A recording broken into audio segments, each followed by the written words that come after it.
네, 안녕하세요. 반갑습니다. 네, 방금 소개를 받은 조영민 목사고요. 네, 이 시간을 통해 가지고 이 청년 설교와 관련된 이야기들을 짧은 1시간 동안 한번 좀 제가 고민했던 내용들 한번 나눌 수 있도록 하겠습니다. 원래는 제가 이제 요 주제에 대한 강의를 이제 몇 회 정도 했고요. 한 이제 몇 번 정도 하면서 다양한 이제 고민들을 좀 나누고 하는 시간들이 있었는데, 이제 원래 오프닝 때 이제 여러분에게 좀 보여드리고 싶었던 영상이 하나 있었어요. 이제 백종원의 골목식당이라고 하는 요 예전 이제 프로그램 안에서 이제 경양식점이라고 하는 이제 집과 관련된 내용이 좀 나오고, 그런 다음에 마지막 결론에 이제 요리를 책으로 배웠다라고 하는 책망으로 이제 끝나는 동영상이 하나 있는데, 시간이 없으니까 말로 그냥 때우고 강의를 시작하도록 하겠습니다.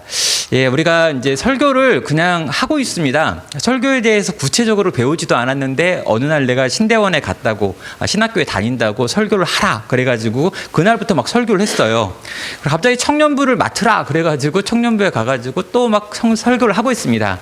그러다 보니까 뭘 배우고 싶다, 알고 싶다라는 생각에 이런 것 저런 것들을 배워보기도 하는데, 실제로 내 설교가 정말 영향력이 있는지, 이 설교를 통해서 열매를 맺히는지에 대한 이야기들은 잘 이렇게 못 경험하고, 또 그게 늘 고민이기도 한다는 거죠. 그래서 한번 이 주제를 가지고 함께 제가 고민했던 내용 정리해 보도록 하겠습니다. 한번 성경 구절을 하나 같이 읽도록 하겠는데요. 우리 시편 126편 5절과 6절인데요. 같이 한번 소리내서 한번 읽어보도록 하겠습니다. 울며 눈물을 흘리며 씨를 뿌리는 자는 기쁨으로 거두리로다. 울며 씨를 뿌리러 나가는 자는 반드시 기쁨으로 그 곡식단을 가져고 돌아오리로다. 아멘. 제가 이제 저에 대해서 아시는 분도 있지만 모르시는 분도 있어가지고, 과연 저 사람이 하는 저 설교에 대한 강의는 의미가 있는가라고 하는 질문을 품으신 분도 계실 수 있다는 생각이 들어요. 그래서 저에 대한 간단한 소개도 하나 만들어 봤는데, 저는 철학을 전공했습니다. 그리고 총신대학교에서 신학대학원에서 MDB 목회학 과정을 했고요. 내수동교에서 대학부, 분당우리교에서 대학부 이렇게 해가지고 12년 정도 청년들 대상으로만 사역을 했고요. 그런 다음에 현재 나눔교회에서 담임으로 이제 11년 차, 이제 21년 차 그러니까 갑자기 깜짝 놀랐는데 11년 정도 해서 설교는 23년 정도 지금 계속해서 하고 있는 것 같고요. 그 전에도 선교단체 활동을 하면서 이제 설교하는 일들이 계속 있었기 때문에 한 설교했던 기간은 한 26년 정도 설교를 하고 있는 것 같습니다. 그 가운데 이제 청년들한테 설교를 얼마나 했느냐라고 하면 아마 계속 지금도 이제 청년들하고 만나는 일들을 하고 있기 때문에 한 20년 넘게, 거의 이제 25년 가까운 시간 동안 청년들에 대한 설교를 하고 있다라는 거죠. 그래서 그 과정에서 이제 몇 권의 책도 쓰게 됐는데, 여기 이제 PPT 자료에서는 한 8개 정도 책을 썼는데 이제 9개가 나왔고, 이미 이제 올해 11월에 또 10번째 책까지 나옵니다. 그래서 좀 여러분하고 좀 이렇게 설교에 대한 이야기를 좀 나누기 충분하다. 20년 넘게 이걸 했고 거의 이제 25년 차에 설교자로서 하고 싶은 이야기, 들려주고 싶은 이야기, 의미 있는 이야기가 있겠다라는 생각을 가지고 이 강의 준비를 했습니다. 혹시 여러분 이런 이제 질문 받으면 어떤 느낌일까요? 아직도 당신은 설교를 믿습니까? 라고 하는 질문이요. 목사님은 설교를 믿어요? 목사님은, 전도사님은 정말 설교가 사람을 변화시킬 수 있다고 믿으십니까? 라고 하는 질문을 받으면 우리는 뭐라고 대답을 할까요? 점점 다양한 매체들이 막 나오고 있고요. 설교로는 사람이 안 바뀐다. 설교로는 교회가 부흥하지 않아. 제자훈련이 필요해. 무슨 프로그램이 필요해. 어떤 조직과 어떤 것들을 가지고 와야 돼. 요즘은 설교가 대세가 아니라 영상이 대세지. 쇼츠를 찍어야 돼. 이런 말들을 끊임없이 듣고 있기 때문인 거죠. 자, 그런데 이런 설교에 대한 불신은요, 지금 이 시대의 현상만은 아닌 것 같습니다. 제가 오래된 책을 한 권 여러분에게 소개합니다. 1962년도에 존 스토트 목사님께서 설교의 능력이라는 책을 썼는데요. 이때 이 책의 서문에 이런 물음이 있어요. 오늘날 교회의 소멸을 예언하는 자칭 선지자들은 설교의 시대는 끝났다라며 확신 있게 선포한다. 그것은 망해가는 기술이며 소통의 한 캐캐묵은 형태이자 버려진 과거에서 들려오는 메아리다라고 하는 주장을 한다라고 해요. 이게 이제 존 스토트가 그 당시 교회가 보였던 태도를 말하는 건데 설교는 끝났다는 거죠. 이건 의사소통 수단 중에 아주 오래되고 캐캐묵은 거여서 없어질 거다라고 하는 이야기를 언제 했냐면 1962년도에 했습니다. 그러니까 여러분 생각해 보면 거의 한 60년, 70년 전에도 설교에 대한 불신이 굉장히 컸다라는 거죠. 또 학교에서 이제 강해 설교라고 하는 과목을 듣다 보면 가장 이제 대표적으로 어떤 이 교과서처럼 쓰여진 책이 헤돈 로빈슨이 쓴 강해 설교라고 하는 책인데요. 여기 역시 1980년도에 출간된 책에 서문에 이런 문구가 있습니다. 설교가 교회의 긴급한 필요라는데 많은 이들이 동의하지 않는다. 설교 자체가 사라져야 한다는 말도 일각에서 돌고 있다. 사람들의 시선은 진작에 설교로부터 멀어졌고 이제보다 효과적이고 시대에 어울리는 다른 수단과 사역으로 쏠리고 있다라고 말합니다. 그러니까 이게 1980년에 나왔던 말인데 지금부터 45년도 전에 나와 있었던 책에 이 서문에 있는 내용이라는 거죠. 그러니까 설교가 정말 중요하냐? 설교가 정말 목회자가 해야 될 가장 중요한 일이냐? 교회가 설교로 인하여 세워지기도 하고 무너지기도 하는 거냐라고 하는 질문이 계속해서 이 현대사회에서 우리에게 있고 점점 더 이런 질문들이 우리에게 커져가고 있다는 거죠. 자, 이런 상황 가운데 우리가 지금 설교자로 부르심을 받았고 또 특별히 청년 설교라고 하는 주제로 오늘 이 자리에 모였다라고 하는 생각을 하면서 과연 나는 설교를 믿고 있는가? 우리는 설교를 믿고 있는가라고 하는 질문을 한번 던져보고 싶습니다. 그렇다면 이제 나와야 될 또 다른 질문은 설교가 과연 뭐라고 생각하느냐라고 하는 질문이겠죠. 그러니까 설교를 내가 뭐라고 생각해야 이건 아직도 유효합니다라고 이야기하든지 아니면 이건 이제 끝난 것 같습니다라고 하는 말을 할 수 있다는 거죠. 그래서 설교에 대한 정의를 다룰 필요가 있는 것 같아요. 자, 여러분은 설교를 뭐라고 생각하시나요?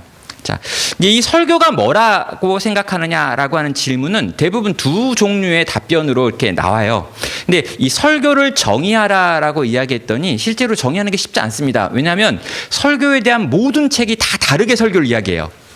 그리고 어떤 책을 보면 설교에 대한 다양한 정의들을 쫙 열거한 다음에 설교는 이렇게 다양한 사람의 다양한 정의가 있다라고 하는 걸로 정의하기도 합니다. 그렇듯 설교는 굉장히 다양하게 정의되는데요. 제가 보기에 설교는 딱 둘로 나눠서 이렇게 정의하는 것 같아요. 하나는 이 하나님의 어떤 말씀을 이 예언하는 예언자적 선포다라고 생각하는 분들이 있습니다. 아주 보수적이고 전통적인 교단으로 가면 그런 경향이 더 강하죠. 하나님의 말씀을 바르게 선포하는 것이다. 예언자가 하는 일들, 이걸 설교라고 생각하는 분이 있고요. 또 한쪽의 영역에서는 약간 이제 진보적인 영역에서 많이 나오는 해석인데요. 이건 설득이다라고 이야기합니다. 그래서 하나님의 말씀이 물론 있지만 이걸 사람들이 이해하고 납득해서 변화되도록 만드는 어떤 설득의 과정을 설교라고 생각하는 거죠. 그러니까 선포나 설득, 이 둘로 이렇게 많은 정의들이 나뉘고 있습니다. 자, 그런데 제가 오늘 이 시간에 다루려고 하는 부분은요, 이 선포적인 영역에 대해서 제가 다루려고 하는 게 아니라 이쪽 설득의 영역에서 좀 여러분과 같이 이야기를 해보려고 합니다. 제가 가지고 있는 설교에 대한 정의는 다음과 같습니다. 그리고 이 선포의 영역을 강조하는 분들은 여기 와가지고 강의하는 경우가 거의 없어요. 이분들은 하나님의 말씀을 지금도 연구해야 되고 지금도 받아야 되고 받으면 무조건 말해야 되거든요. 듣든지 듣지 않든지 나는 말한다. 청년이건 할아버지건 할머니건 애들이건 난 똑같이 말할 거다. 뭐 이렇게 하는 게 이제 약간 이 선포에 가까운 분들이기 때문에 그분들은 거의 설교에 대한 강의를 하지 않습니다. 왜요? 하나님이 주신 대로 말하는데 무슨 기술이 필요하냐라고 말하는 거죠. 저는 설교를 어떻게 설득이다라고 말하기 때문에 요 설득과 관련해 가지고 진지하게 무엇가 우리가 준비할 게 있고 연습할 게 있다라고 생각을 하고요. 그래서 한번 요 부분을 고민하는 거죠. 자, 성경 안에 있는 어떠한 가치가 있습니다. 그런데 이 청중들이 있고 이 청중들이 수용할 수 있어야 한다는 거죠. 그래서 성경에 있는 어떤 가치, 이게 뭘까요? 내용이 되겠죠. 설교의 내용입니다. 그리고 청중들이 수용할 수 있도록이라고 하는 게 어떻게라고 하는 방법의 문제예요. 그래서 성경 안에 있는 가치를 청중이 수용할 수 있도록 설득하는 전 과정을 설교라고 저는 정의를 합니다. 그러면 문제는 이게 되겠죠. 청년 설교 어떻게 할 것인가 라고 하는 질문에 대해서는 무엇을 전할 것인가 라고 하는 질문과 어떻게 전할 것인가 라고 하는 이 두 가지 질문에 대한 답을 찾아가는 과정으로 보는 겁니다. 자, 그러면 이제 우리가 설득이라고 일단 설교를 정의를 했어요. 그러면 아주 전통적인 이 설득의 3요소라고 하는 걸 한번 생각해 볼 필요가 있죠. 여러분, 이 아리스토텔레스가 레토릭이라고 하는 수사학 책에서 이 세 가지 개념을 이야기하면서 누군가를 설득하기 위해서는 요 세 가지 개념이 필요하다라고 이야기합니다. 하나는 로고스, 파토스, 에토스라고 하는 영역인데, 이 로고스라고 하는 건 어떤 논리라고 이야기한다면 파토스는 열정이라고 번역할 수 있고요. 에토스는 그의 성품이나 인격과 관계 같은 걸 의미할 때 이 에토스라고 하는 단어를 씁니다. 그래서 요 세 가지가 설득에 있어서 아주 절대적이다라고 하는 말을 하고 있죠. 하나씩 물어보면 이제 이렇게 물어볼 수 있는 거예요. 이 로고스, 당신의 설교에는 이 로고스가 있습니까? 논리가 있습니까? 라고 하는 질문인 거고요. 또 로고스, 파토스, 에토스 이 영역 하나하나씩 좀 정리를 해보는 거죠. 제가 지금 이 설교에 대해서 강의하는 요 강의의 방식은요, 제가 그냥 개발한 방식은 아닌 것 같아요. 그러니까 김영봉 목사님이 쓰신 설교자의 어떤 일주일이라고 하는 이 설교에 대한 책에도 이 세 가지 이 논리 세 가지 나오고요. 또 설교와 설교자라고 하는 마틴 로이존스 목사님이 쓰신 책 안에도 이 세 가지에 대한 이야기들이 나옵니다. 그러니까 이 설교를 설득이라고 생각하시는 대부분의 분들이 떠올리는 첫 번째가 바로 이 세 가지 개념이 과연 내 어떤 논리 안에, 내 구조 안에, 내 설교 안에 있는가를 살펴보는 거죠. 여러분도 요 세 가지를 가지고 한번 여러분의 설교를 판단해 볼 필요가 있고요. 여러분이 뭔가 준비한다라고 하면 이런 것들을 가지고 한번 보실 필요가 있겠다라는 생각을 해봤습니다. 가장 먼저 시간이 늘 없어서 제가 원래 이렇게 말을 빨리 하지 않는데요. 여러분이 다 청년 사역자라고 하는 걸 전제로 해가지고 1.5배속이나 2배속으로 지금 이야기하고 있는 거고요. 이렇게 이야기할 수 있어야 청년들이 여러분의 설교를 듣습니다. 왜냐하면 이 친구들이 기본적으로 1.5에서 2배속 정도의 속도로 모든 동영상들을 보고 있기 때문에 그 사람들이 듣는 속도보다 여러분이 늦게 말하면 사람들이 듣다가 중간중간에 딴 생각을 해가지고 논리에서 벗어나거든요. 그래서 여러분이 말이 지금 느리다면 지금부터 계속해서 말을 더 빨리 할 수 있는 훈련을 계속해서 하는 것, 이것도 이 설교 전달에서 굉장히 중요한 요소입니다. 자, 그러면 일단 로고스라고 하는 영역, 그리고 파토스라고 하는 영역, 그리고 이제 이 에토스라고 하는 영역을 이야기하는데요. 제가 이제 앞에서 살펴봤던 요 그림, 에토스, 파토스, 로고스라고 하는 그림 안에서 뭐가 제일 중요한가라고 이야기하면은요. 자, 이게 철학자가 쓴 책이기 때문에 로고스가 제일 중요할 겁니다라고 많은 분들이 생각을 하지만 실상 이 아리스토텔레스조차도요. 로고스가 가장 적게 영향을 미친다라고 이야기해요. 정확하게 퍼센테이지로 이야기를 하지 않습니다. 그러나 로고스는 전체의 10분의 1 정도라고 생각을 하고요. 파토스가 3 정도, 그리고 에토스가 6이다라고 이야기합니다. 그러니까 이 인격과 성품과 관계라고 하는 게 가장 중요하다. 설교자가 누군가를 설득하려면. 그리고 그 다음에 필요한 건 그 사람이 가지고 있는 감정과 정서와 열정이 어떻게 느껴지느냐라고 하는 거다. 그리고 가장 적은 부분이 로고스다. 논리는 가장 적다라고 이야기해요. 그럼 심지어 철학자마저요. 그렇다면 우리도 동일하게 이 흐름을 가지고 이해해야 되겠죠. 그 사람의 인격과 성품이 가장 강력한 설교의 통로다. 그리고 그 사람이 어떤 열정과 어떤 불을 가지고 있느냐라고 하는 요소 중요하다. 그리고 그가 논리를 어떻게 전개하고 있는지도 사람들 살펴보고 있다라고 하는 거죠.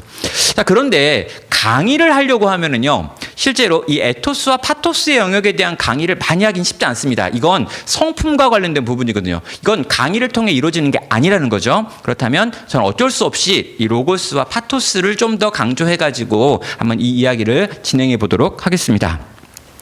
자, 먼저 로고스를 살펴보겠습니다. 당신의 설교에는 성경적 논리가 있느냐라고 하는 질문이죠. 자, 로고스의 정의를 좀 보면은요, 사물의 존재를 한정하는 보편적 법칙, 행위가 따라야 될 준칙, 이 법과 준칙을 인식하고 이를 따르는 분별과 이성을 뜻한다. 통상 상대방을 설득할 때 필요한 논리적인 근거를 말할 때 로고스라고 하는 단어를 쓰고 있습니다. 자, 내 설교 안에 성경이 말하는 정확한 논리가 지금 담겨 있는가, 그리고 그 논리를 논리적으로 내가 전달하고 있는가라고 하는 두 가지 질문이 바로 이 로고스와 관련된 질문입니다. 자, 오늘날 이 청년 세대에 대한 아주 큰 오해 중에 하나가 이 감성이 가장 중요하다라고 하는 이야기가 있습니다. 긴 문장과 단락을 싫어한다, 문장이 파괴된다, 많은 사람들이 이미지만 남긴다, 찬양을 강조하고 있다, 미디어가 극대화되고 있다, 설교를 믿어서는 안 된다, 설교를 최대한 짧게 하는 게 가장 좋아하는 거다, 이런 이제 여러 가지 이 청년 세대에 대한 이해가 있어요. 그리고 이제 제가 이 강의를 처음 준비했었던 이제 9년 전인가, 10년 전인가 9년 전인가 그 무렵에요. 이 청년 설교를 어떻게 해야 되는지 저도 궁금해가지고 계속 배우고 다녔는데 어떤 곳에 갔더니 요즘 청년들이 좋아하는 설교에 3가지 코드가 있다라고 이야기했습니다. 첫째는 짧아야 한다. 두 번째는 재밌어야 한다. 셋째는 실생활에 적용이 돼야 한다라고 하는 게 그때 그 강사가 저한테 했던 말인 거죠. 그때 제가 그 3가지 말을 듣고 깜짝 놀랐습니다. 왜냐하면 제 설교에는 이 3가지가 없거든요. 저는요 설교가 절대 짧지 않습니다. 저는 설교가 기본적으로 막 청년 사역들, 청년들한테 주로 전하는 것 중에 이 60분 이하에 했던 설교는 거의 없었던 것 같고요. 심지어 제가 주일날 청년부를 담당할 때도 60분 이상 설교를 했고 90분 정도까지 설교를 했고 가장 길게 설교했던 건 주일날 주일 청년부 예배에서 1시간이 아니 108분 됐더라고요. 그러니까 그 정도 설교를 해야 이 개념을 설명할 수 있다라는 생각이 있어가지고 설교를 짧게 하는 경우가 너무 없었습니다. 그리고 제가 나중에 담임 목사가 된 다음에 크게 회개하고 돌이켜 지금은 40분 내에 끝내려고 굉장히 노력하고 있어요. 왜냐하면 제가 이제 설교를 40분 딱 넘어갔더니 갑자기 문이 탁 열리더니 식당 봉사하시는 우리 식당 봉사 권사님께서 국자를 들고 오셔가지고 뒤에서 막 흔드는 거예요. 왜냐하면 지금 이제 점심 먹을 시간 되었는데 뭐 하는 거냐 이런 거죠. 그래서 그때 이후로 맞을 수도 있겠다라는 생각이 들어서 제가 이제 설교를 짧게 하려고 이제 40분에서 45분까지는 봐달라라고 해가지고 요 기한 내에 끝내고 있습니다. 그러나 제가 청년 설교할 때는 청년부 담당할 때는 그렇게 할 수는 없었죠. 그럼 짧지 않습니다. 또 여러분 제가 제 설교회가 재미도 별로 없어요. 이렇게 막 유머를 찾아가지고 또 위트 있게 말하는 게 너무 부러웠습니다. 어떤 분들은 무슨 말을 해도 빵빵 터지는 분들 있잖아요. 지금도 돌아다니면서 계속 웃기시는 그분들. 여러분 그분들의 그 강의를 들으면서 제 마음에 큰 부담이 와가지고 제가 하나님께 진지하게 기도했어요. 하나님 저에게도 유머를 달라고, 위트를 달라고, 정말 사람들을 웃기고 올리는 그 위트를 내게도 허락해 달라고 그렇게 구했음에도 불구하고 하나님은 제게 그것들을 주지 않으셨습니다. 그래서 저는 어떻게 할까요? 웃기지 않아요. 하나도 웃기지 않기로 결단하고 지금도 그런 유머 없습니다.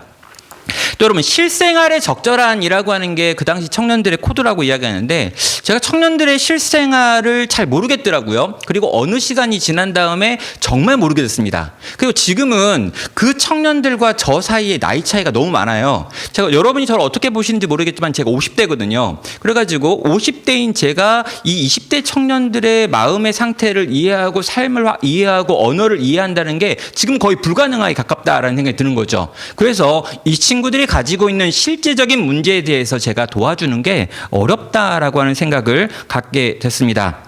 자, 이 3가지 코드가 전부 없는 설교가 제가 하는 청년 설교였다는 거죠. 그래서 이 부분을 제가 정말 고민하게 됐습니다. 이 시대는 이런 청년 설교자를 원하는데 내 설교는 전혀 그렇지 않은 것 같다. 그럼 나는 이거 어떻게 할 건가? 근데 제가 갖게 된 확신이 뭐였냐면요. 이렇게 전혀 이 시대의 코드와 무관해 보이는 설교였음에도 불구하고 여전히 청년들의 삶 가운데 변화가 일어났고 그 변화가 잠깐에 일어난 어떤 감정적 변화를 넘어서 그들의 인생 전체가 변화되고 아주 다른 삶을 살게 되어지는 사역의 열매들은 끊임없이 있다라는 거죠. 그러면 틀린 게 아닐 수도 있겠다라는 생각을 한 겁니다. 여러분 설교가 길어도 됩니다. 설교에 그렇게 막 빵빵 터지는 유머가 없어도 됩니다. 요즘 설교를 잘하려면 힙해야 한다라는 얘기도 하거든요. 그래서 일단은 청바지를 입고 올라가야 되고 수염을 길러야 되고 머리를 길러야 되며 여러 가지 다양한 퍼포먼스를 해야 되고 강단에 서가지고 원고를 본다 이런 거 없애야 된다. 그리고 막 돌아다니면서 마이크를 캐스 이렇게 해야 된다라고 말하는 분들. 근데 여러분 그게 과연 맞냐? 그게 본질이냐라고 말하면 제가 생각하는 본질과는 다르다라는 거죠. 자, 그래서 저는 가장 오래된 그리고 많은 인류가 보편적이라고 생각하는 이 원리라고 하는 이 3가지 원리, 로고스, 에토스, 파토스라고 하는 영역들을 한번 보려고 하는 겁니다. 가장 먼저 성경 안에 있는 논리를 찾아야 하겠죠. 여러분 성경에 과연 어떤 논리가 있는지를 찾아낼 수 있는 실력을 키우는 것, 이게 우리가 설교자가 되기 전에 먼저 성경의 해석자가 되어야 되는 측면에서 가장 중요하고 가장 기초가 되어진다라고 믿습니다. 성경을 연구하는 것, 장르별로 성경 연구 방법론을 익히는 것, 그리고 그렇게 해서 성경이 과연 뭘 말하고 있는지를 찾아낼 수 있는 역량이 내게 준비되어지는 것, 이건요 너무 중요하다는 거죠. 이게 없으면 내가 전할 내용을 내가 정하지 못하는 거거든요. 그러니까 성경은 이렇게 말하는데 성경이 이렇게 말한다라고 하는 걸 내가 찾아낼 수 있는 능력이 있어야 이 내용을 가지고 누군가에게 어떻게 말하겠죠. 근데 온통 설교에 대한 이야기가 어떻게 전달할 것인가라고 하는 전달의 커뮤니케이션으로만 이렇게 바뀌고 있는데 이게 아니라 먼저 이 부분이 있어야 한다는 거죠. 그래서 지금 저는 여러분이 청년 사역을 하고 있다면, 그리고 여러분이 지금 전임 사역자가 아니라면, 아직 담임이 돼가지고 여러 가지 다양한 일들을 하고 있는 게 아니라면 이 시기는 어떻게 해서건 여러분이 성경 연구자로서의 역량을 키우는데 일정 시간을 써야 한다라고 생각을 합니다. 그런 의미에 저는 이제 귀납적 성경 연구 방법론이라고 하는 걸 배웠고, 이걸 가지고 성경을 연구하는 일을 이제 20대 때부터 이제 계속 해 왔고요. 이것들이 쌓이면서 이제 이것들이 좀 더 이렇게 확장되어지고 깊어지는 과정들을 경험하면서 제 설교 안에 어떤 깨달음이나 어떤 것들이 이제 다른 사람들이 가지고 있는 피상적인 어떤 영역보다 더 깊어진다라고 하는 것들을 지금 경험하고 있는 거죠. 그래서 설교하기 전에 먼저 설교의 내용을 찾을 수 있는 읽기의 능력을 키우는 것 여러분에게 요청드립니다. 또 전하는 방식에 있어서도 내가 정말 논리적으로 전해야 된다는 거죠. 자, 감성시대 맞습니다. 그러나 감성시대가 아무 생각 없이 그냥 느끼는 게 아니에요. 그들에도 기승전결이라고 하는 게 있습니다. 여러분 TV 프로그램들을 보고요, TV 어떤 이렇게 드라마를 본다거나 아니면 연속으로 되어지는 시리즈로 되어 있는 어떤 이렇게 미드 이런 걸 본다고 봐요. 자, 여러분 이것들이 그냥 막 감동적인 걸 깔아놨다고 해서 감동을 주는 게 아닙니다. 아주 체계적이게 이것들을 고민해가지고 이걸 여기다 배치하고 여기다 배치하고 여기다 배치해서 사람들의 마음을 어디론가로 움직여가지고 사람들을 울게도 하고 웃게도 하고 인생을 바꾸는 일도 하는 거죠. 자, 여러분 치열하게 아주 조직적으로 감정을 만들기 위한 과정들을 쌓아서 그 감정들이 만들어지는 거지, 감동적인 걸 10개를 깔아놓는다고 해서 감정받는 게 아니라는 거죠. 청년들도 마찬가지입니다. 그래서 감성이라고 하는 것도 논리에서 나오는 거다라고 하는 생각을 가지고 기본적인 논리의 구조를 만들어서 그것들을 가지고 체계적으로 전달한다라고 하는 생각을 여러분 해보셨으면 좋겠습니다. 자, 여러분의 설교를 듣는 사람들은 과연 그 설교를 내가 몇 분 정도 들었다라고 생각을 할까요? 제가 예전에 굉장히 놀라운 일이 있었는데요. 어떤 설교를 듣는데 너무 졸려요.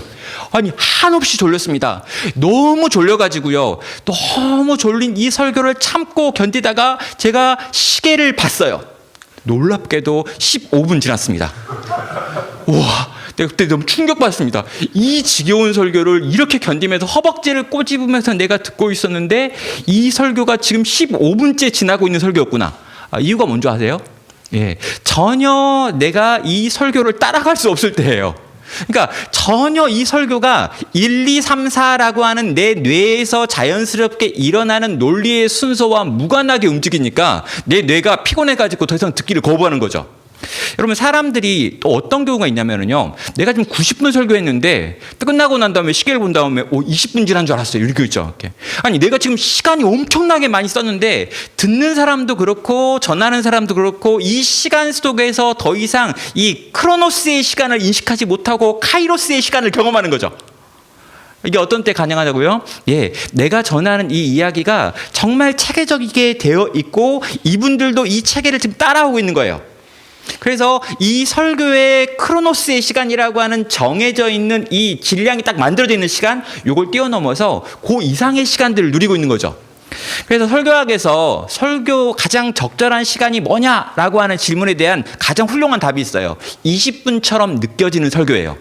그러니까 설교가 시작했는데 설교가 끝난 다음에 한 20분 지났나? 그랬는데 1시간 지나 있으면 된 거죠. 그래서 물리적인 시간이 아니라 이 시간이 가지고 있는 농도를 어떻게 만들 것인가 라고 하는 걸 고민할 때 실제로 내가 전하는 설교가 굉장히 체계적인 논리를 전개하고 있는가 라고 하는 걸 볼 수 있는 거죠. 이걸 훈련하는 방법들도 있습니다. 여러분 이거 혹시 마인드맵이라고 하는 어떤 도구가 있는데 이 마인드맵이라고 하는 도구를 사용해 가지고 여러분의 설교를 좀 구조화시키는 작업을 한번 해보셔도 좋겠다라고 생각을 하고요. 저희 교회 교육자들은 부임하면 처음에 처음에 마인드맵부터 가르쳐요. 그래가지고 토니 부자니 쓴 마인드맵의 이해라고 하는 책을 던져주고 읽고 온 다음에 이걸 가지고 여러분이 하는 모든 말들은 마인드맵으로 그려가지고 실제로 논리 구조를 막 바꿔가면서 다양한 고민들을 해봐라 라고 이야기를 하는데, 아무튼 여러분 마인드맵 한번 찾아서 한번 보셔도 좋을 것 같습니다.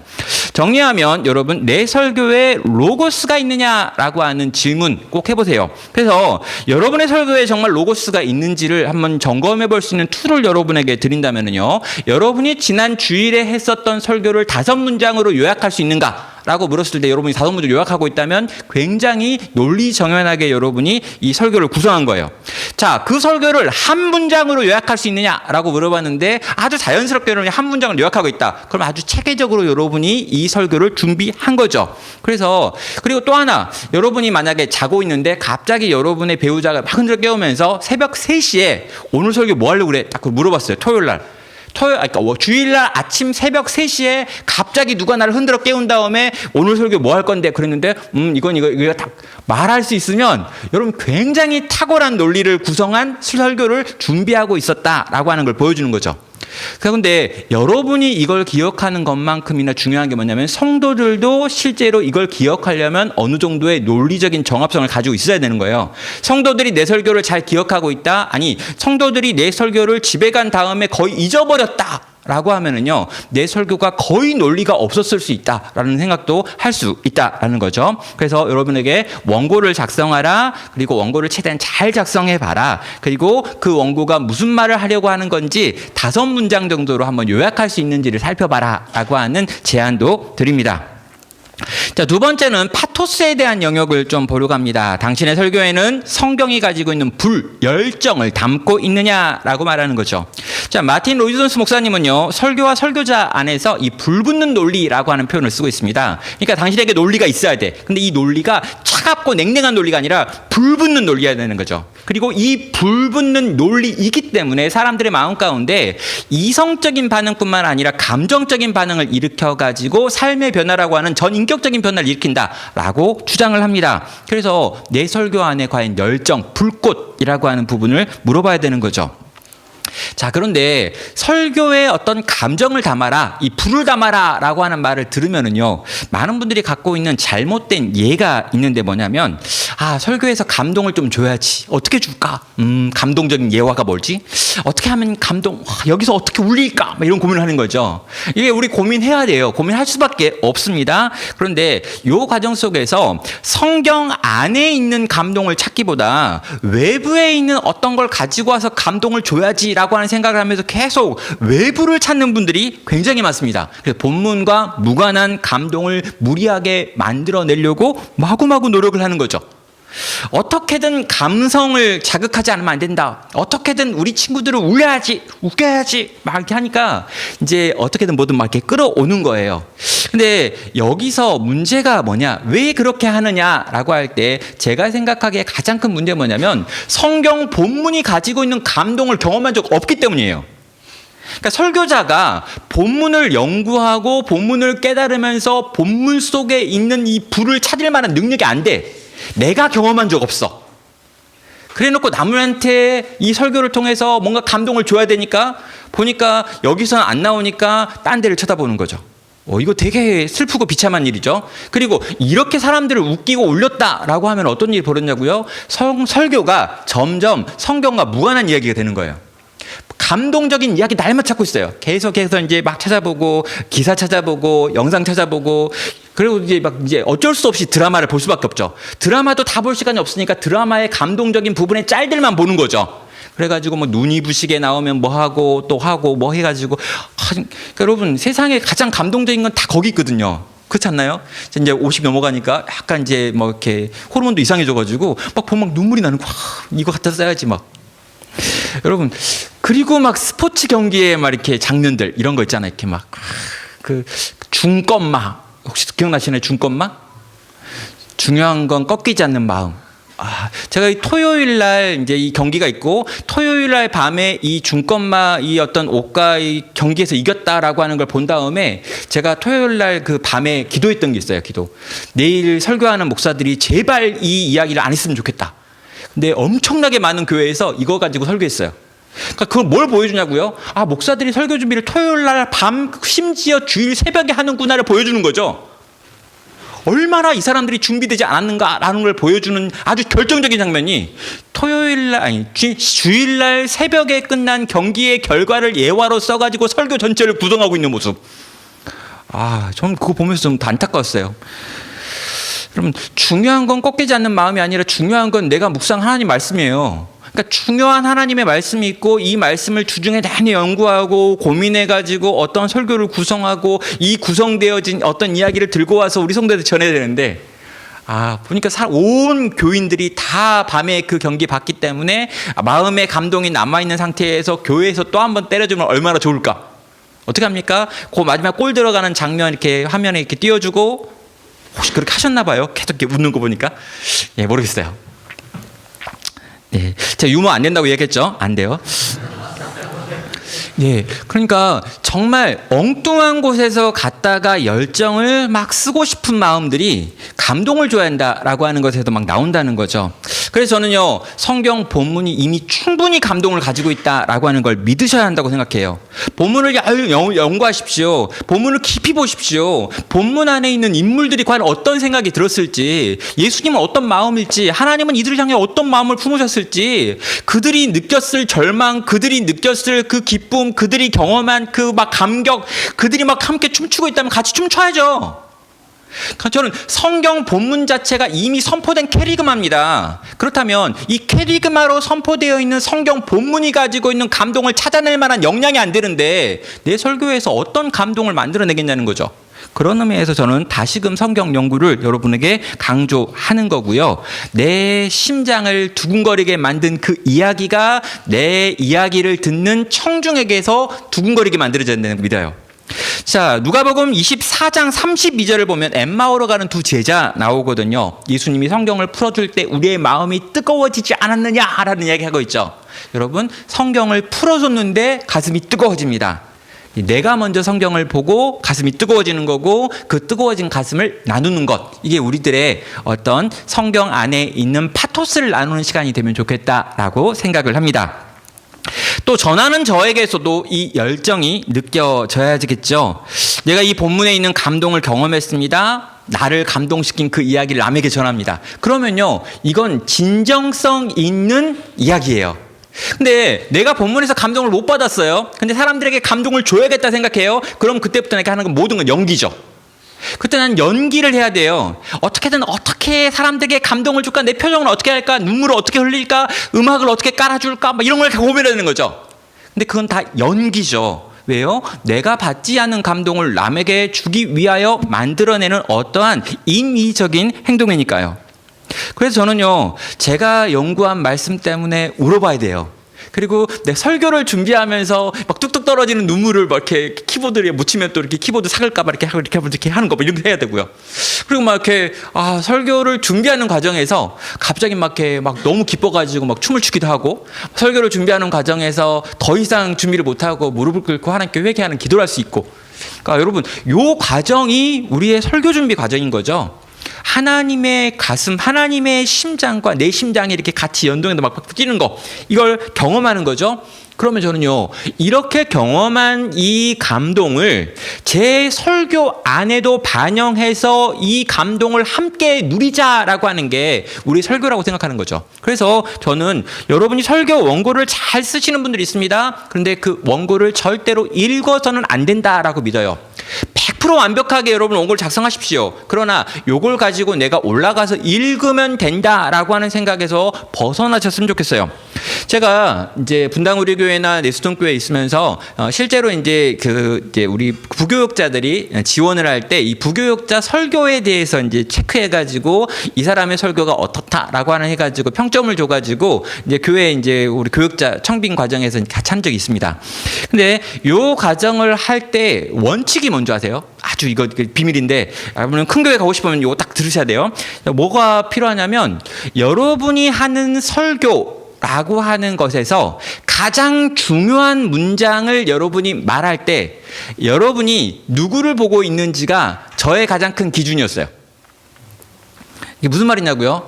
자, 우리가 이 설교 30분짜리 준비했습니다. 그리고 마지막 이 27분 정도에 내가 하고 싶은 가장 중요한 말을 해요. 근데 가장 중요한 그 말을 할 때 나는 어떻게 합니까? 이걸 잘 정확하게 전달하기 위해서 원고를 읽어요. 많은 분들이 그래요. 여러분, 진짜 중요하고 진짜 가치 있고 진짜 이렇게 막 전달해 주고 싶은 걸 이야기 줄 때는요, 사람의 얼굴을 보지 눈을 보지 절대로 원고를 보지 않아요. 기본이에요. 커뮤니케이션에서. 내가 우리 청년들에게 너네는 반드시 이렇게 살아야 돼 라고 말할 때는요, 청년들을 봐야 되는 거고, 청년들을 뚫어지게 쳐다봐야 되는 거고, 청년들의 표정을 보는 거고, 걔들이 어떤 반응을 보이는지를 실시간으로 보면서 이야기하지, 그 시간에 내가 써놓은 원고를 열심히 읽지 않는다는 거죠. 전 그게 맞다고 생각해요. 그러니까 여러분, 정말 누군가를 설득하기 원한다면, 정말 여러분의 열정이 전달되기를 원한다면 여러분은 원고를 읽어서는 안 된다라는 거죠. 그래서 여러분이 원고를 충분히 숙지한 채로 거기 선다면 어떤 일이 벌어지냐고요? 예, 실제로 여러분은 거의 원고를 보지 않지만 원고에 있는 이야기를 다 할 거예요. 그리고 정확한 문장이 전달되는 게 아니라 여러분의 정서와 함께 메시지가 전달될 거예요. 한 여기까지 넘어가셨으면 좋겠다라고 생각하는 거죠. 자, 나는 내가 전하는 메시지를 믿는가라고 하면 질문해요. 나는 내가 믿는 걸 이야기하고 싶어요. 내가 감동받은 걸 이야기하고 싶어요. 내가 깨달은 바를 이야기하고 싶어요. 내가 살고 싶은 그 이야기를 나누고 싶어요. 이게 우리의 진정성이고 이게 우리의 에토스라고 하는 걸로 표현되어 나타난다는 거죠. 자, 마지막 에토스라고 하는 영역으로 한번 넘어가 보겠습니다. 이건 삶으로 증명하라라고 하는 이야기인데, 아마 이제 이 강의에서는 가장 적은 비율에 해당할 거고요. 비중을 차지하고 있고요. 실제로 누군가를 설득한다라고 하는 측면에서는 가장 중요한 역할을 차지하는 부분이 이 에토스의 영역입니다. 제가 이 모임과 다른 모임에서 설교에 대한 강의를 하게 되었고요. 거기서도 이렇게 이제 목회를 준비하고 있는 목회 후보생들하고 같이 이제 설교에 대한 이야기를 나누는데, 이제 1부 강의가 있었고 2부 강의가 있었는데, 1부 강의를 담당하신 분이 있고 제가 2부 강의를 담당했습니다. 둘 다 설교에 대한 내용이었어요. 근데 1부 강의하셨던 그분과 저는 정반대 성향이었습니다.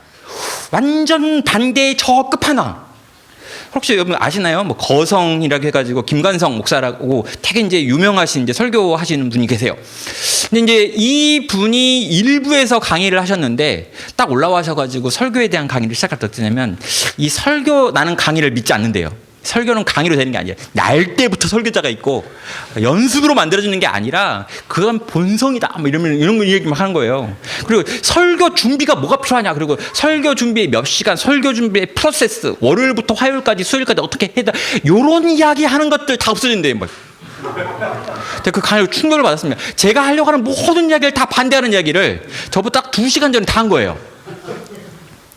아니, 근데 이제 제가 몇 가지는 수용할 수 있었던 부분이 있었어요. 뭐 이런 거였죠. 설교 준비는 그 인생 전체다. 그 사람이 살았던 삶 전체, 그 40년이라고 하는 삶 전체가 한 편의 설교에 녹아져 있는 거기 때문에 이건 배울 수 없는 거다. 뭐 이런 얘기를 막 하셨더라고요. 제가 이제 그 강의 딱 지금 동영상 들으면서 와, 절대 다시 같이 안 한다. 이렇게 했는데, 이분이 했던 이야기 중에 그거였어요. 이 주일날 설교 준비한다고 마지막까지 강대상에 안 오고 이렇게 앉아가지고 설교 준비하다가 원고 가지고 튀어 들어오는 그런 이상한 목사들도 있다. 라고 하시면서 하는 말이, 그 시간에 그렇게 하지 말고 주일날 현관 앞에 딱 서가지고 들어오는 친구들 이렇게 한번 딱 안아주고, 할머니 이렇게 딱 안아주고, 애들 머리 한번 쓰다듬어주고, 어른들한테 잘 지낸다 이렇게 한마디씩 해주고, 그 한 20분을 그 문 앞에 서 있는 것이 훨씬 더 강력한 설교가 돼가지고 사람들의 마음을 설득한다. 이런 이야기를 막 하신 거죠. 적어도 제가 생각해 그건 맞아요. 저는 그렇게 안 하지만, 저는 이제 막 안달해가지고 막 안달복달하면서 막 마지막 원고를 막 고치고 있는데, 제가 생각하기에도 그게 맞아요. 실제로 그 시간에 목사가 가장 이 어떤 정신 집중해야 될 그 시간에 청중을 만나가지고 이 성도들과 함께 안부를 묻고 누군가에게 막 머리를 쓰다듬어주고 인사를 하고 하는, 이게 그 들어오는 성도들의 마음의 대부분을 열어버리기 때문에 실제로 더 강력한 전달의 수단이 될 수 있다라고 하는 생각이 들더라는 거죠. 예, 에토스라고 하는 영역이 실제로 그렇다는 거죠.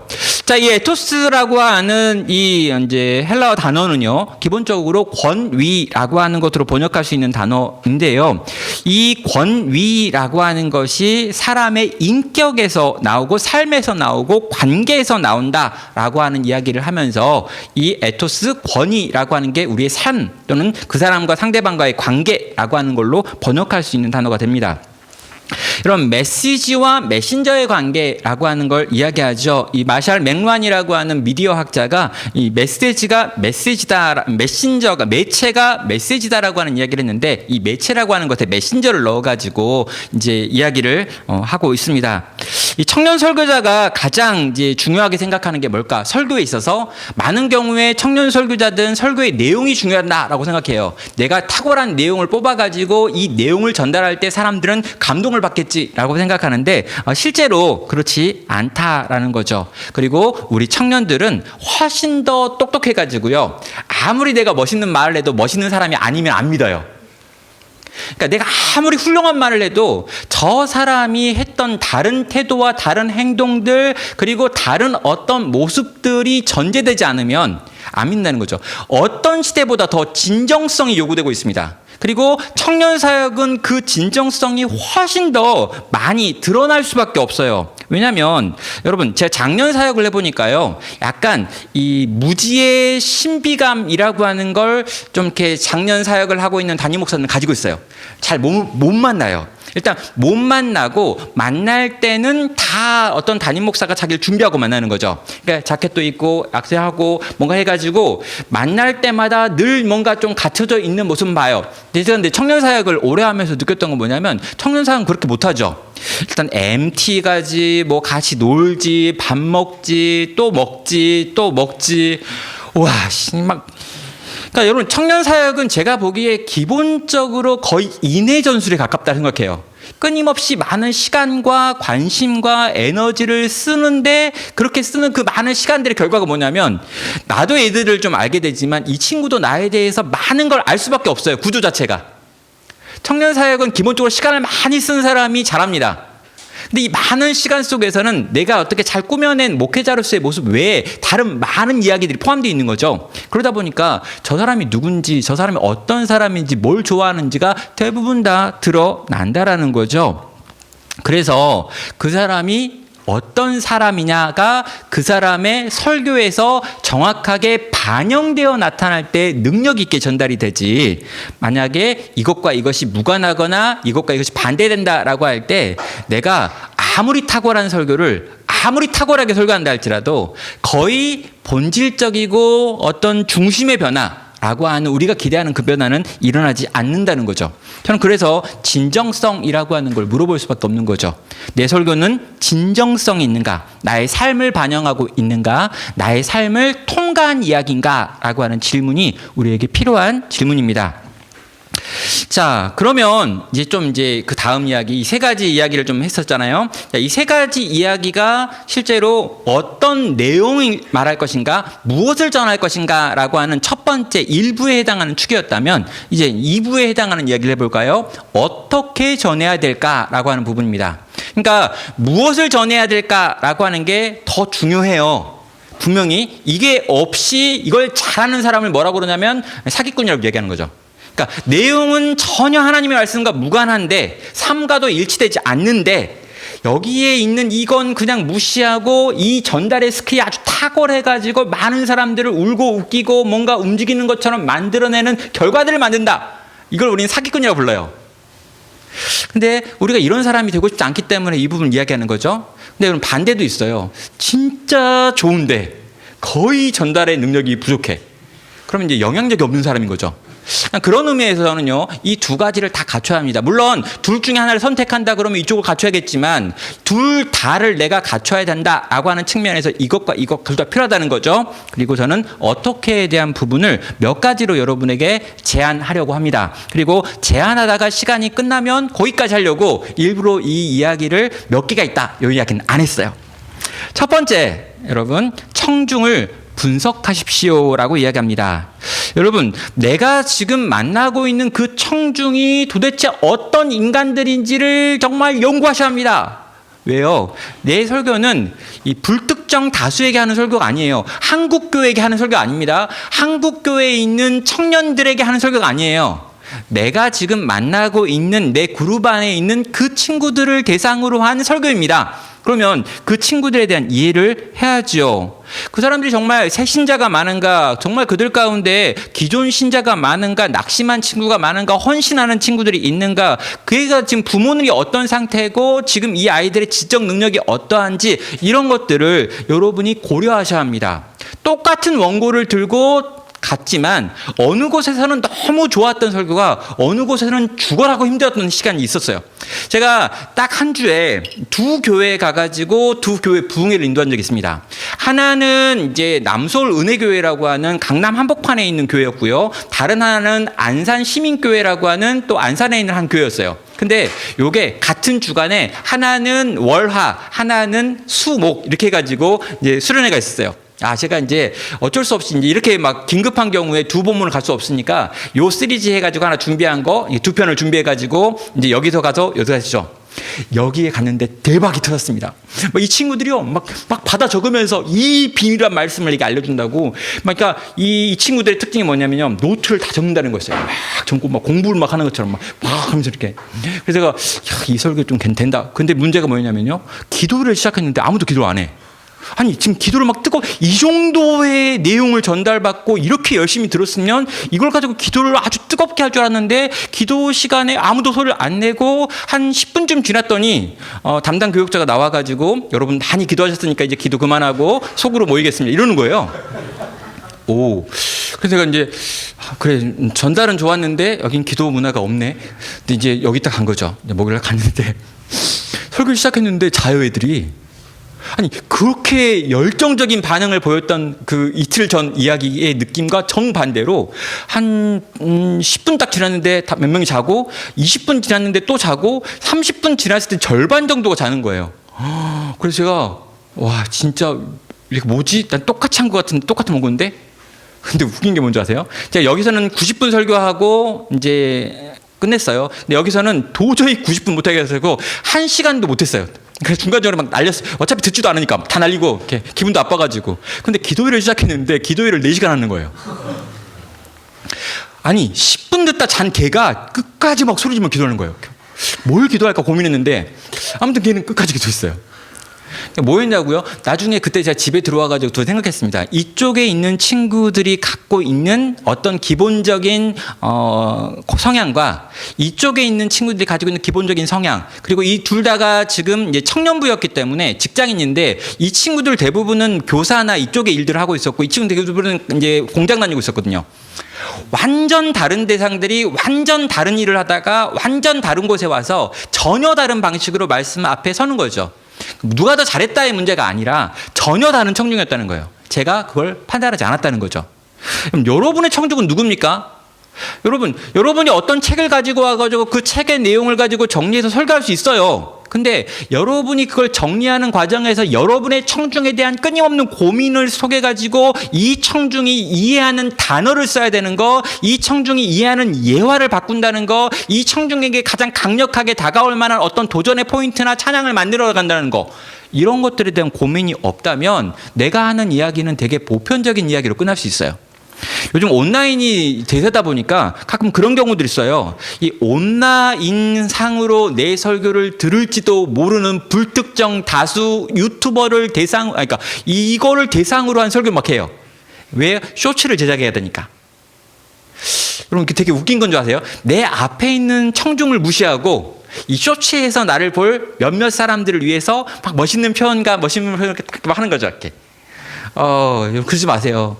내 청중이 가장 소중해요. 내 청중을 정말 이해하세요. 그리고 그 청중이 들리는 이야기, 그 청중을 위한 이야기로 말씀을 증거해야 되는 거죠. 네. 또 여러분, 아가 터져나오게 구조하라라고 하는 이야기도 여러분 해보고 싶어요. 여러분이 설교를 이렇게 설교를 여러분이 작성하는 과정에서 어떤 방식의 틀을 가지고 있는지 모르겠어요. 많은 경우에 이제 3대지라고 하는 틀을 가지고 있는 분도 있을 거고, 그 외에 다른 여러 가지 설교의 구조라고 하는 게 요즘 유행하고 있습니다. 그러니까 이제 아무튼 뭐 이런 사람도 있고, 막 아무튼 다양하게. 그리고 이제 요즘 그리스도 중심적 설교를 한다 그러면 뭐 AX 뭐 이렇게 해가지고 이렇게 공식 막 나오고, 이런 거 다 모르는 분은 설교 거의 안 해본 분들이에요. 관심 없는 분들이죠. 그러니까 여러분, 설교에 대해서 다양한 구조를 가지고 있는데, 우리의 설교가 우리 청중들이라고 불려지는 청년들에게 잘 들려면 필요한 게, 저는 이야기식 구조다라고 생각을 합니다. 그래서 요 유진 로우리가 이야기하고 있는 이 이야기식 설교의 구조라고 하는 걸 한번 배우고, 이걸 여러분의 설교 안에 반영해보는 연습을 좀 해보는 것도 좋겠다라고 생각해요. 그리고 성경 본문 안에 있는 많은 이야기체 본문, 이 내러티브 본문 안에서는 실제로 이 비슷한 구조들이 보이니까요. 자, 1번부터 살펴보면 1번에서는 평행을 뒤집어라 라고 이야기합니다. 모순을 분석하라 라고 2번은 또 이야기해요. 그래서 지금 있는 상황들을 이야기하고, 이게 얼마나 어려운 상황이고 힘든 상황인지를 막 이야기하는 과정들을 1번과 2번 속에 넣는 거죠. 그리고 그 안에 성경 본문에 나와 있는 그 사건에 있는 어려워지는 것들, 그러니까 상황이 점점 더 어려워지는 거예요. 그러니까 여러분, 이야기가 보통 그렇잖아요. 처음에 딱 시작했는데 뭐 콩쥐와 팥쥐가 있었는데, 이 뭐 콩쥐가 뭐 고생하고 어려움 당하고 계모가 고통 주고 막 일이 안 되고 꼬이고 막 이러면서 막 이렇게 하는 거 있잖아요. 그러니까 이렇게 막 어려워지는 거죠. 그런데 여러분, 3번이 뭐냐면은요, 해결의 실마리를 드러내라라고 이야기하는데, 이게 복음이 선포되는 거예요. 여기에 어떤 일이 벌어집니까? 콩쥐가 이 모든 문제를 해결할 수 없어서 낙담하고 있을 그때 두꺼비가 나와가지고 뚜껑을 막아줬다, 이런 게 나오는 거죠. 두꺼비가 복음을 가지고 온 거죠. 그러니까 그 문제로 인하여 이것들이 해결되어지고 돌파되어지고 넘어갈 수 있는 어떤 복음의 메시지가 여기서 딱 선포되는 거죠. 그러니까 여러분, 상황이 힘들기 때문에 선포되는 복음의 메시지가 강렬하는 거예요. 그리고 이 강력한 복음의 메시지로 말미암아 이 복음을 함께 경험하고 이 복음이 만들어내는 결과를 예측하는 것으로 4번과 5번이 연결되어지는 거죠. 그러니까 대부분의 이 인류가 가지고 있는 가장 강력한 전달의 통로였던 이야기라고 하는 구조가 가지고 있는 걸 우리의 설교 안에 반영할 수 있다라고 이야기해요. 그래서 아마 이제 장신 쪽이나 신설교학을 배우신 분들은 이 이야기식 설교라고 하는 건 거의 이제 한 번씩 다 배우는 과목인데, 그렇지 않은 이제 학교를 다녔던 분들이 있다면 이 부분도 한번 책을 가지고, 아주 얇은 책이니까 한번 여러분의 설교에 반영할 수도 있겠다라고 생각합니다. 또 여러분, 이미지와 명제를 남기는 설교를 하시는 것도 좋을 것 같아요. 여러분이 열심히 어떤 설교를 했습니다. 근데 이 설교를 한 장의 이미지로 찍어가지고 기억시키는 거, 또는 한 문장으로 정리해가지고 여러분의 마음 가운데 심겨주는 이런 게 있다면 여러분의 설교를 훨씬 더 기억에 남기는 데 도움이 되겠죠. 여러분, 기억하지 못하는 이야기가 내게 적용될 가능성이 없어요. 여러분 집에 가가지고요, 이제 우리 사모님이 있다면, 아내가 있다면, 한번 이렇게 남편이 있다면 물어보면 좋겠어요. 내가 한 설교를 한번 설명해 줘봐. 근데 말을 못해요. 그러면 이걸 가지고 아무런 변화도 안 일어납니다.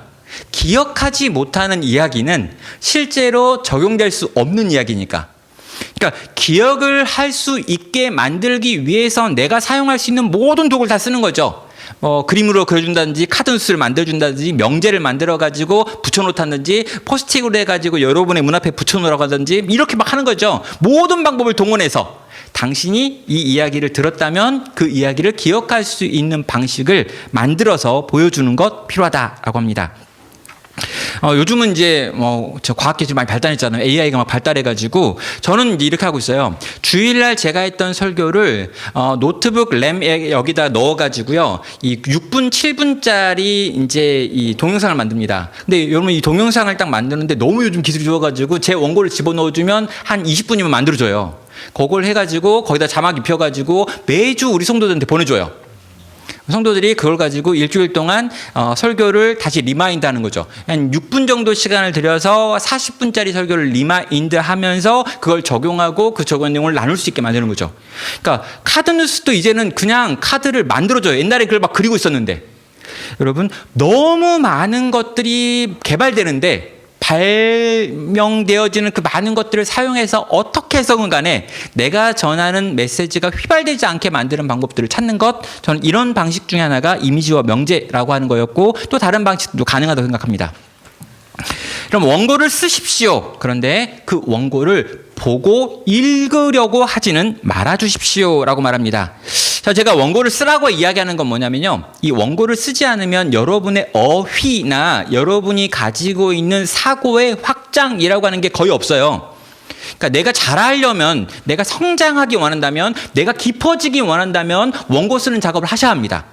그러니까 지금 만약에 여러분이 내가 설교자로서 한 20년 있었다 그러면 그분들한테는 내가 원고를 쓰라는 이야기 안 하겠어요. 근데 내가 설교자로서 뭐 1, 2년 지났다, 한 5년 됐다, 10년 이내다라고 하면은요, 원고를 차근차근 쓰면서 내가 쓴 원고와 5년 전 원고와 10년 전 원고 사이에 어떤 변화가 있는지, 어떤 성숙이 있는지, 과연 내 어휘가 늘어났는지, 내 사고의 전달의 방식이 더 미려해지고 있는지를 찾아야 한다는 거죠. 그런 의미에서 글로 남기지 않으면 내가 성장하지 않아요. 되게 나중에 우스워집니다. 왜냐하면 30대 때는 다 비슷해요. 40대가 되면 그때부터 좀 차이가 납니다. 여러분 50대가 되면은요, 그렇게 꾸준히 자기의 글을 가지고 고민하고 애쓰며 쌓여있는 원고가 있는 사람과 그 원고를 쓸 때마다 다 찢어버린 사람과는요, 굉장히 큰 차이가 있어요. 처음엔 비슷한데 나중에 쌓인다라고 생각하면서 계속해서 성장하기 원한다면 원고를 쓰셔야 합니다. 그런데 절대로 원고를 읽지는 말아주세요. 왜? 내가 하려고 하는 건 상대방을 설득하려고 하는 일이에요. 그리고 나도 어느 때 설득당했는가라고 할 때 보면요, 내 눈을 똑바로 쳐다보면서 나를 그냥 쏟아놓는 사람을 통해서 설득됐어요. 여러분, 약간 저는 이런 생각 들어요. 약간 프로포즈 할 때 그 느낌. 내가 이 자매를 어떻게든 막 해가지고 나에게 넘어오게 만들리라. 근데 이제 여러 가지 조건이 막 불리했던 거죠. 이렇게 여러 가지 조건이 너무 불리했어요. 그러니까 제 아내는 막 이렇게 되게 훌륭한 친구고 저는 이제 아무것도 없었던. 그래서 제가 할 수 있는 뭐냐면 열정 이런 게 있죠. 이렇게 가진 게 없으니까 열정밖에. 이걸 어떻게든 설득하기 위해서 내가 그 논리와 그 열정과 그 말도 안 되는 여러 가지를 섞어가지고 당신을 설득했던 그 과정이 한편 한편 내 설교 안에 반영되어 있어야 한다는 거죠. 그래서 저는요, 원고를 쓰되 읽지 말아달라라고 요청합니다. 그러려면 여러분 숙지하시게 되겠죠. 여러분, 이걸 숙지하는 게 어렵다라고 하는 분이 있습니다. 내가 아무리 나는 이 머리가 안 됩니다. 나는 이제 이게 안 돼요. 그러니까 근데 여러분, 제가 옛날에 저는 너무 궁금했어요. 설교 잘하는 분들이 막 너무 궁금해서 설교를 잘하는, 그리고 내가 너무 좋아하는 설교자한테 막 찾아갔습니다. 막 들이받았고, 막 이재철 목사님 만나가지고, 이재철 목사 전성기 때 가가지고, 목사님 설교를 어떻게 합니까? 그러니까 조전도사님은 설교 원고를 어떻게 다 외우고 있습니까? 그러니까 저는 머리가 좀 나빠가지고 안 되는 것 같은데, 그랬더니 아니, 지금 이제 겨우 30 됐는데 아직도 그게 안 되면 앞으로 내 50 넘은 나는 어떻게 하냐 막 그래가지고 막 대박 혼났어요. 그러니까 여러분, 그냥 왜인지 모르겠는데, 근데 돼요. 왜요? 한 20년 했더니. 그러니까 여러분 이 설교를 여러분이 한 1, 2년 한다 그러면 안 되겠지 이렇게 할 수 있어요. 근데 내가 어떻게든 내가 한번 설교자가 돼버렸는데, 한번 이 설교자가 돼버렸더니 그 뒤로 그냥 우와, 그 지겹도록 긴 세월, 30살에 목사가 됐는데 30살에 된 목사가 앞으로 40년, 우와, 전도사가 하시면, 여러분, 그 설교를 내가 너무 많이 해야 돼요. 너무. 감동이 무섭지 않으세요? 충격적이지 않나요? 와, 제가 꽤 열심히 한 26년 설교한 것 같은데 앞으로 20년을 더 해야 돼요. 그렇게 생각하니까 그때 좀 고생한 게 맞아요. 그러니까 지금 내가 설교 원고를 보지 않고 설교하는 법을 의식하고 고민하고 숙지해서 전달하는 법을 했더니 어느 순간 이게 되기 시작하고요. 그리고 이게 되기 시작한 그때부터는 더 잘 되기 시작하고요. 그 뒤에 어느 땐가는 원고는 그냥 거기 있을 뿐이에요. 제가 되게 좋아하는 말 중에 뇌과학에서 나온 표현인데요. 왼쪽 뇌가 피곤해지면 오른쪽 뇌가 반짝인다, 이런 표현이 있어요. 스파크가 튄다예요. 그러니까 여러분, 왼쪽에 오른쪽 뇌가 있는데 이 왼쪽 뇌가 기본적으로 논리와 이성을 관장한다고 하고, 오른쪽 뇌가 감정과 정서를 관장한다고 하고, 번뜩이는 아이디어는 오른쪽에 나온다고 하거든요. 근데 여러분, 이 번뜩이는 아이디어가 오른쪽에서 터져 나오기 전까지 어떤 과정이 필요하냐면, 왼쪽 뇌가 피곤할 때까지 얘를 막 돌리는 거예요. 미친 듯 왼쪽 뇌가 돌아가면 이 왼쪽 뇌가 너무 피곤해서 야, 오른쪽 고민 좀 해. 그럼 이제 오른쪽 탁 튀면서 불꽃이 탁 튀면서 다른 영역의 생각이 들어오거든요. 근데 이 다른 영역에서 들어오는 요 이야기가 어떤 영감인 거죠. 그래서 내 설교가 세상 어디에도 없는 설교가 되기 원하신다면 왼쪽 뇌가 피곤해질 때까지 과도하게 이 왼쪽 뇌를 굴려야 돼요. 된다고요? 예, 연습하십시오. 설교 후에 설교를 복귀하십시오. 라고 하는 요청합니다. 여러분, 설교 원고를 숙지하면 어떤 일이 벌어지냐고요? 여유가 생깁니다. 그리고 이 일을 계속해서 반복하다 보면 어떤 일이 벌어지냐면요. 내가 하는 일반적인 언어와 내 설교의 언어가 거의 일치돼요. 그러니까 저는 그 설교처럼 말하지 마세요 라고 이야기하는 이제 우리 성도가 있어요. 제발 저한테 따뜻하게 말해주세요 이러면서 일반인처럼 대해주세요 이렇게 하는 분이 있는데, 아니라고. 제 평생의 수고와 애썼던 것이 일상 속에서도 설교같이 말하고 설교처럼 정확한 단어와 용어와 발음을 사용해 가지고 말하는 겁니다 라고 이야기해요. 설교와 일상의 언어가 차이가 없어지도록 연습하는 거죠. 끊임없이 연습하고 그 일들이 반복되어지고 그 연습의 결과가 지금 이렇게 되어 있습니다. 자, 연습하라는 거 설교 전에 여러분이 잘 연습해가지고 올라가라는 이야기였던 거고요. 또 하나가 뭐냐면 설교가 끝났다면 여러분 반드시 복귀하십시오. 여러분, 이 바둑을 준 다음에요. 바둑이 끝난 다음에 모든 기사들이 하는 가장 강력한 이 바둑을 더 잘 두는 방법이 뭐냐면, 내가 방금 뒀던 이 바둑을 처음부터 끝까지 차근차근 거꾸로 돌아가면서 하나하나 다시 둬보는 거예요. 그러면서 요때 여기로 갔어야지, 요때 요 이야기를 했어야지, 요때 요런 이야기가 더 나았는데 라고 하는 걸 다시 자기의 기보에 반영해 놓는 거예요. 설교도 마찬가지입니다. 여러분, 주일날 설교가 다 끝난 다음에 이 한 밤이 되면요, 설교자들은 대부분 다 피곤하고 마음이 어렵고 복잡해가지고 자고 싶어요. 아니면 오락하고 싶거나 아니면 딴짓하고 싶죠. 그런데 요때 여러분이 설교하면서 받았던 영감과 성도들의 반응이라고 하는 거, 내 안에 들어왔던 어떤 깨달음 같은 것들요, 내가 썼던 그 원고에 반영하세요. 그리고 내가 원고 읽을 때 철자 틀렸다고 생각해도 그거 있잖아요. 그거 고쳐놓으세요. 그래서 여기서 설교 원고를 다시 수정하여 태고하는 작업을 주일 저녁 또는 월요일 오전에 끝내십시오. 왜냐하면 요때 받은 이 감동, 요때 받은 요 느낌 주일 월요일 오후 되면 없어져요. 내가 뭘 틀렸지? 그리고 다 똑같아져요.